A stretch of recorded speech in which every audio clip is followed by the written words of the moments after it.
What new group on campus has released a new hot CD and now available for purchase? Plus, find out what a special guest from The Apprentice had to say to Troy students about leadership. Stay tuned. TrojanVision Nightly News starts now.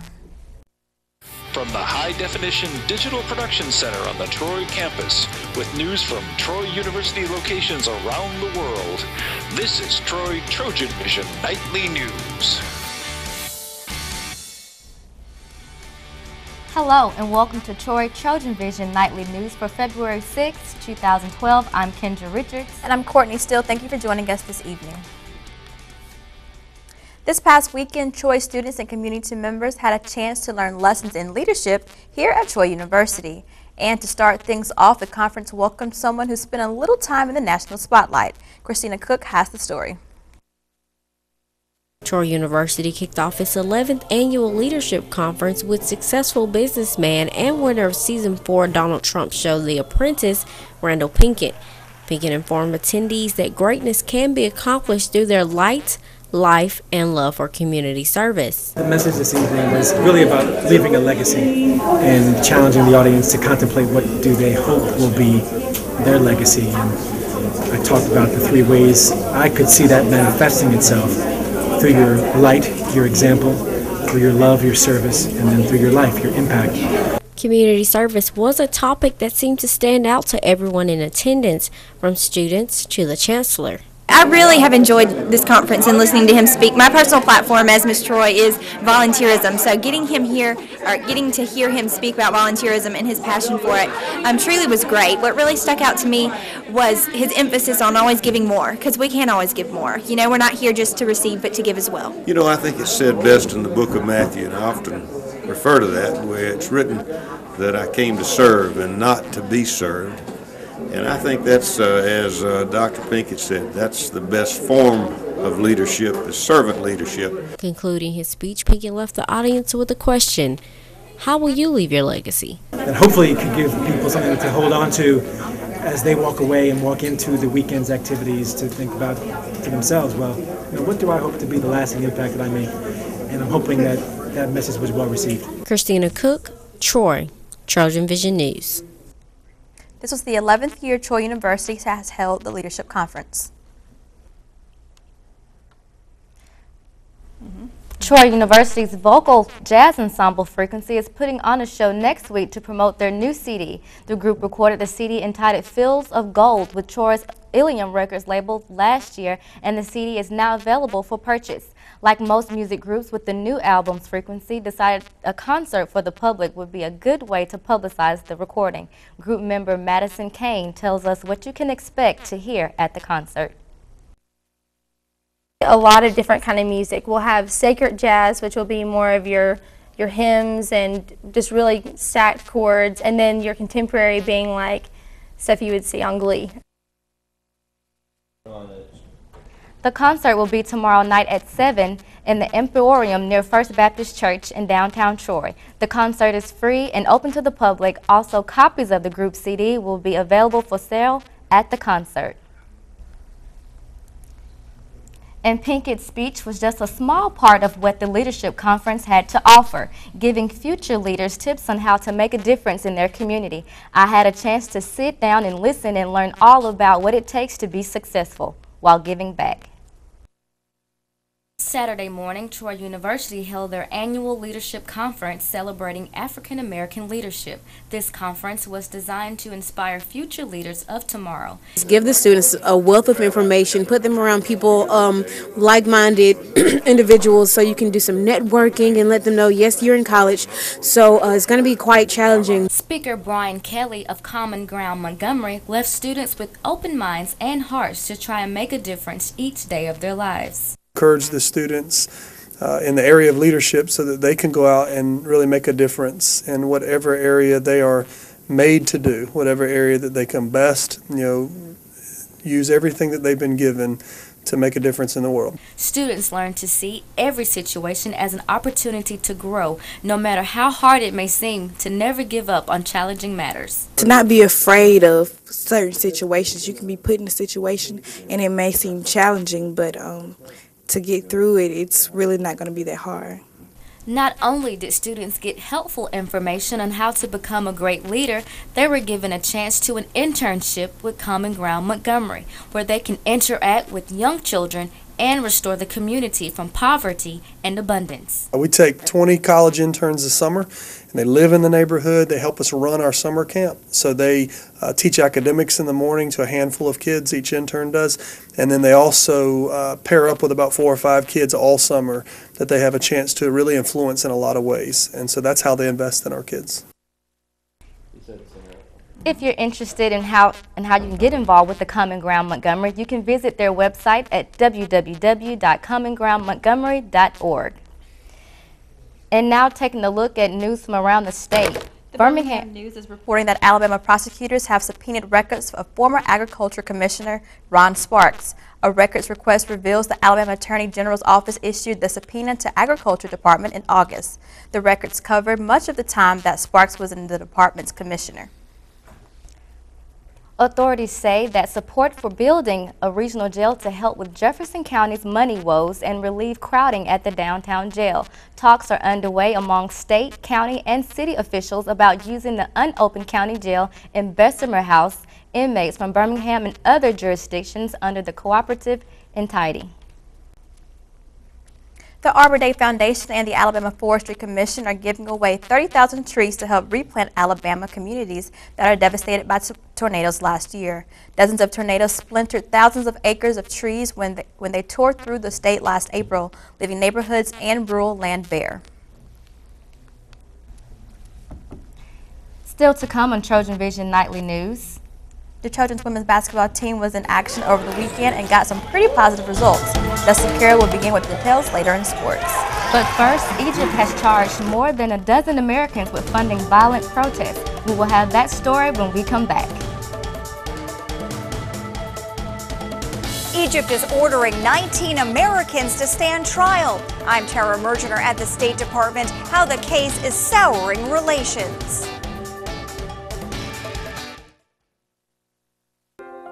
At the heart of what we do in the College of Business is care for the students.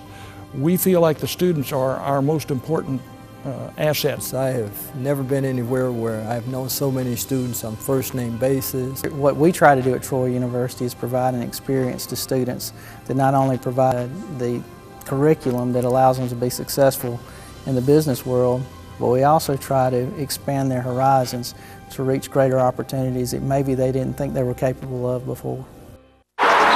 All right, guys, we gotta be smarter about what we bite on, okay? I want everyone to go outside. We're gonna run Red Rover on 3. What about you, Tony? I'm gonna run around in circles, flatten my arms, and make engine noises like this. When it comes to playing, we kids are the pros. We're eating right, too. We fuel up to play 60. If your school doesn't have a program, be a leader. Start one. Click today and join the movement. From the high-definition digital production studios of Troy University, you're watching the award-winning TrojanVision Nightly News. And now for a look at what's happening across the nation and around the world, we go to Kendra Richards at the Global News Desk. Kendra? Thanks, Courtney. The Obama administration is threatening to hold back to Egypt because the country's charged with more than a dozen Americans with funding violent protests.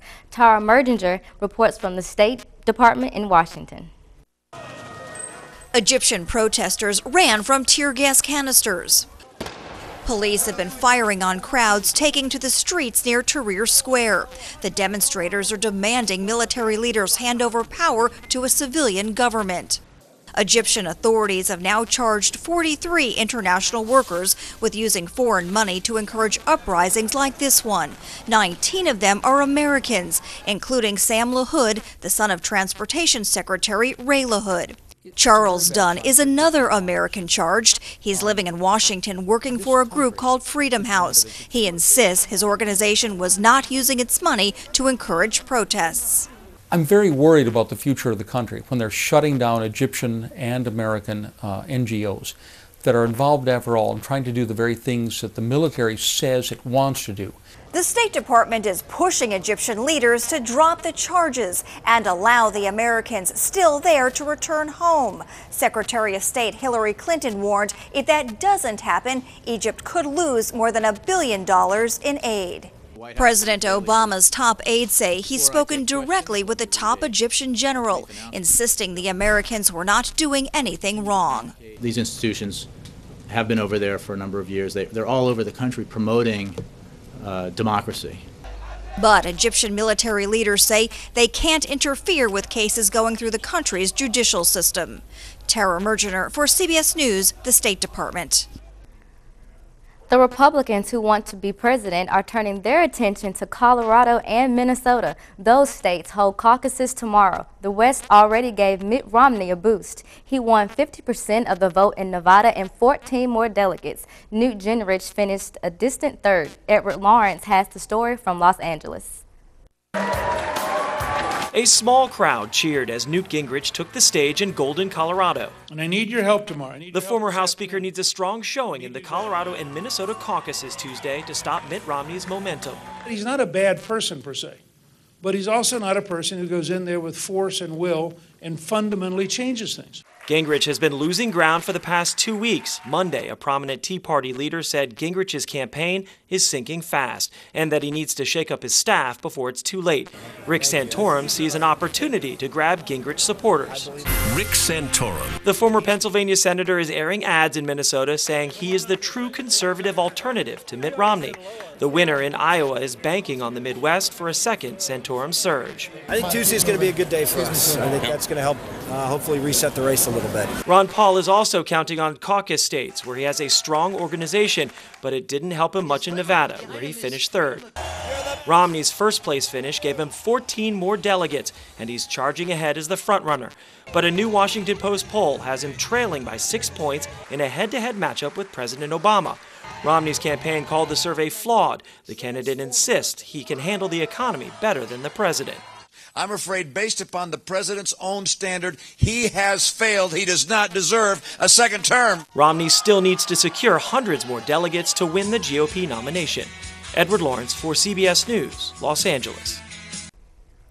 Well, that wrapped things up for the global news from around on the news desk. To see more stories across the country and around the world, including on how allowing your children to skip out on their dental visits early in life can affect their dental health in the future, you can tune in to TrojanVision Global News right after the nightly news. Now, back to you, Courtney.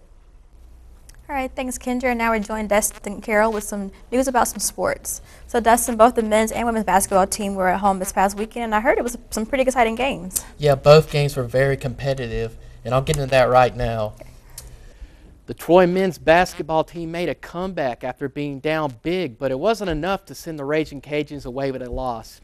Troy lost to Louisiana Lafayette 83-78 Saturday in Sartain Hall. The Trojans were down by 16 with less than 4 minutes to go, but cut the Cajuns' lead to 3 at 78-75 with 1:09 to go. However, Troy went 1 from 4 from the field in the final stretch to suffer the loss at home. Will Weathers led Troy with 22 points, while Justin Wright posted a career-high 21. Emil Jones posted his 4th double-double of the season with 19 points and 13 rebounds. The Trojans forced 23 turnovers on the night to help supplement a poor shooting night from beyond the arc. Troy was just 4 of 18 from 3, and Coach Don Maestri says his team needs to play more fluid basketball if they want to win. The lead in the second half. We didn't get a stop right after that. I think they came down and scored. You got to come back down and score. And we didn't. And then they came back down. We didn't get a stop. You got to come back down for sure and score now. This is a key time in the game where you have to get points.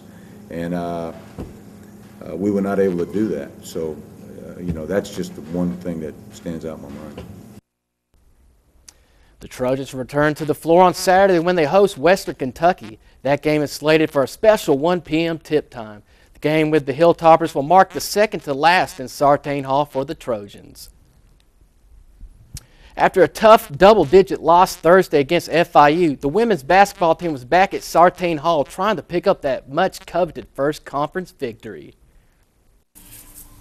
The Troy women's basketball team was all smiles and cheers Saturday night as the Trojans picked up their first conference victory of the year over Louisiana Lafayette 58-52. Sarah McCapian led the Trojans in scoring with 17 points while also shooting 50% from three-point range. Coach Mike Murphy talks about his team's balance Saturday night.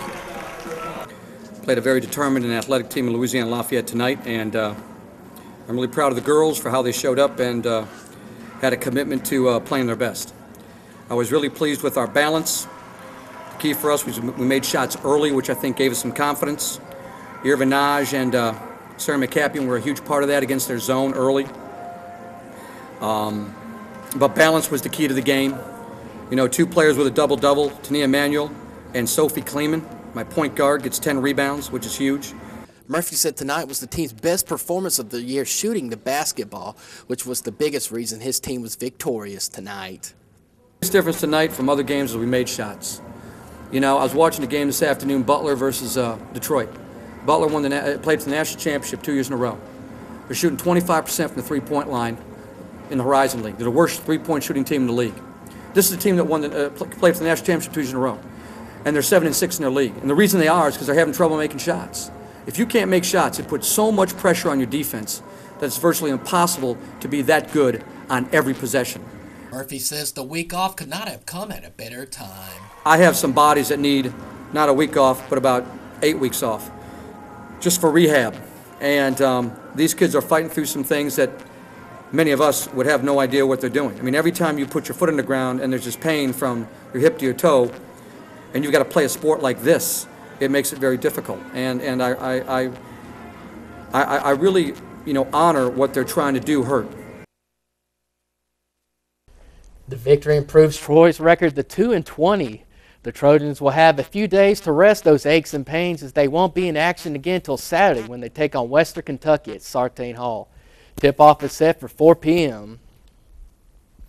For fans of teams that play on the diamond, that'd be baseball and softball. This season is quickly approaching. Fans had their chance to get a first look at this season's Trojans yesterday afternoon at the Baseball Softball Appreciation Day. Trojan fans got to meet the players and get autographs.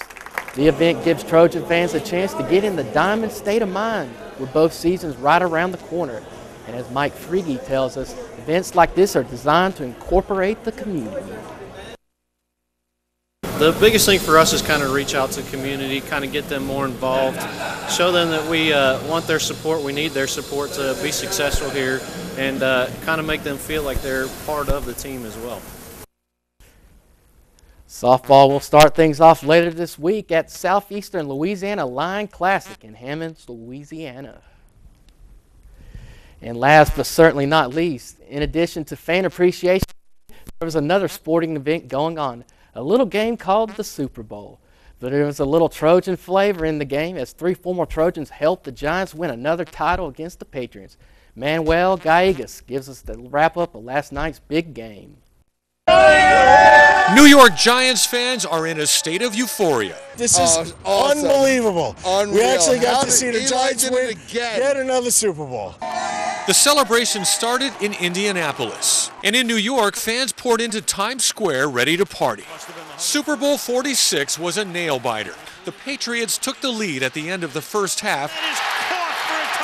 But in the fourth quarter, a big pass by Eli Manning sustained a drive that was capped off by this Ahmad Bradshaw run for the go-ahead score. One last gasp by New England came up short, giving the Giants the win. Manning was named the game's most valuable player. You know, this isn't about one person. This is about a whole team coming together, getting this win. And besides the action on the field, once again, the halftime show was marked by a moment of controversy. Madonna did her best to keep the concert family-friendly, but fellow performer MIA flipped off the camera and cursed during the show. NBC later apologized to fans, calling the obscene gesture completely inappropriate. The New York Giants are the Super Bowl champs. Patriots fans took the loss hard. At the University of Massachusetts, police were called in to break up a rowdy crowd of students. For New England, it's the second tough Super Bowl loss to the Giants in 4 years. We were fell to the ground, almost crying. It was so depressing. For Giants fans everywhere, this was a day to remember. Another Super Bowl trophy is headed to New York. Manuel Gallegos, CBS News, Indianapolis.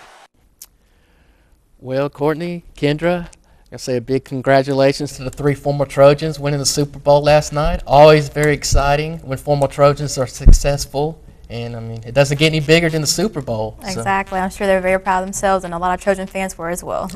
Thank you, Dustin. Thank you. Still to come on TrojanVision Nightly News, we'll find out how students can get involved outside of the classroom in today's Trojan Talk. Plus, it rained this weekend, but today was clear and dry. What does the weather have in store for us next? Derica?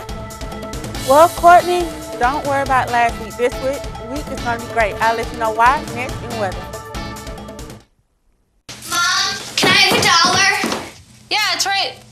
I think my purse is upstairs on the bed. It's not here. Check the dining room. No. What about your sister's room? It's not there either. The upstairs closet? The downstairs closet. There are no more closets. Moms everywhere are finding ways to keep kids active and healthy. Get ideas, get involved, get going at letsmove.gov. Up, college is hard. Down, those books are heavy. My sport is football, but my passion is education. Right up here. So every year I take promising high schoolers on a college tour Lights there, darks there. to show them that higher education means a brighter future. My name is Nnamdi Asamoah. I don't just wear the shirt, I live it. Find out how you can live united for education. Give, advocate, volunteer. Go to liveunited.org. Do you wear this? From the high-definition digital production studios of Troy University, you're watching the award-winning TrojanVision Nightly News. And now for a look at weather, here's Derica James. Well, Derica, today was just absolutely gorgeous. Please tell me this weather is going to continue for the remainder of the week. Well, Kendra, it is. We're not going to have a week much like last week. But this week is more going to be like fall, not much of winter. But I'll get into that later. First, let's look at our campus snapshot. As you can see, that the sun is going down, having our sunset right now. But nice clear skies. As we look, skies are fair with temperature coming in at 64. Dew points at 42, humidity at 45%, barometer is at 30.11 and steady with winds coming from the west-northwest at 7 miles per hour. Today's stats, high of 66, low of 39. There was no rain today. Sunrise at 6:33 a.m. and the sun is setting right now at 5:22 p.m.